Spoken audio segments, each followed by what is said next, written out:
রাধে রাধে। আজকে আমরা জানবো, আমরা তো প্রতিদিনই অন্ন খাই, তাহলে একাদশীতে কেন আমরা অন্ন খেতে পারবো না? একাদশী একমাত্র এই উপবাসে কেন অন্ন খেতে বারবার নিষেধ করা হয়েছে? কারণ একাদশী তিথিতে সকল প্রকার মহাপাপ অন্নকে আশ্রয় করিয়া থাকে। এইবারে আপনার অবশ্যই জানতে চাইবেন, শুধুমাত্র একাদশী তিথিতেই কেন অন্নর মধ্যে সমস্ত পাপ থাকে? সেটাও আমি এই ভিডিওতেই বলবো। যে সমস্ত মন্দবুদ্ধি ব্যক্তি একাদশীর দিনে অন্ন ভোজন করে, সে ইহলোকে মহাপাপী হইয়া পরিগণিত হয়। মৃত্যুর পরেও একাদশী পরিমিত সংখ্যক যুগকাল কুম্ভীপাক নরকে অবস্থান করে, তারপর চণ্ডাল যোনিতে জন্মগ্রহণ করে ও সপ্তজন্ম পর্যন্ত গলিত কুষ্ঠ ব্যাধিতে বহু যন্ত্রণা ভোগের পর মুক্ত হইতে পারে, ইহা ব্রহ্মাই বলিয়াছিলেন। এই একাদশীর আবির্ভাব হলো কিভাবে?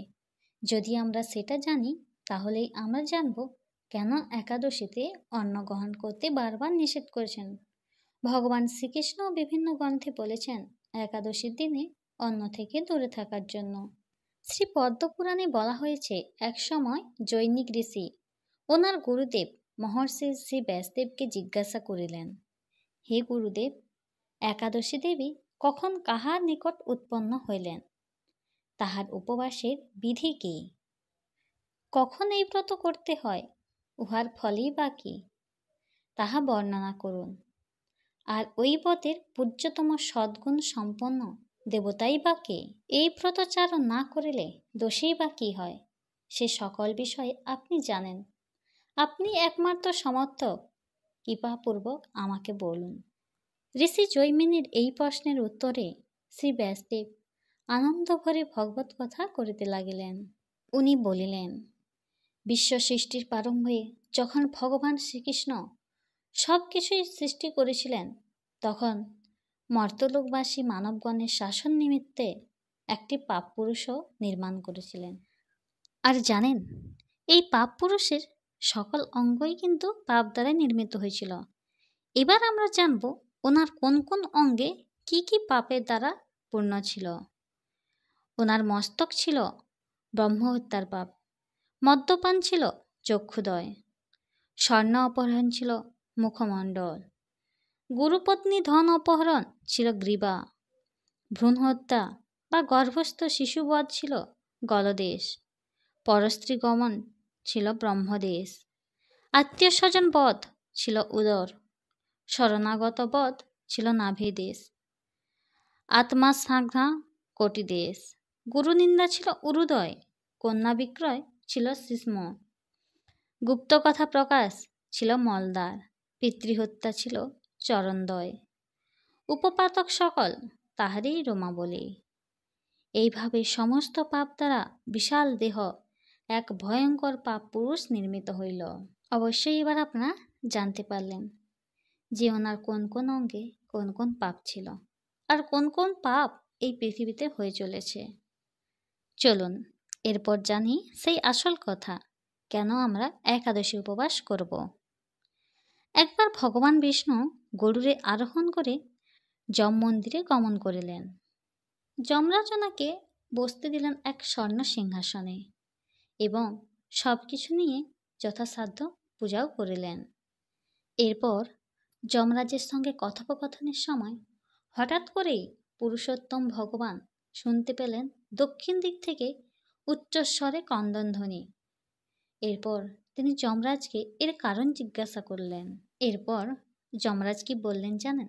যমরাজ উত্তরে বললেন, হে দেব, মর্ত জীবগণ নিজ কর্মদেশে যে সমস্ত পাপ করেছিল, অত্যন্ত দুঃখজনকভাবে সে নরক ভোগ করতেছে।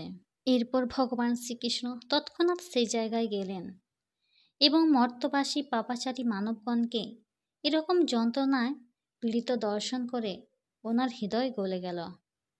এরপর তিনি ভাবতে লাগলেন, তিনিই তো সর্বশক্তিমান।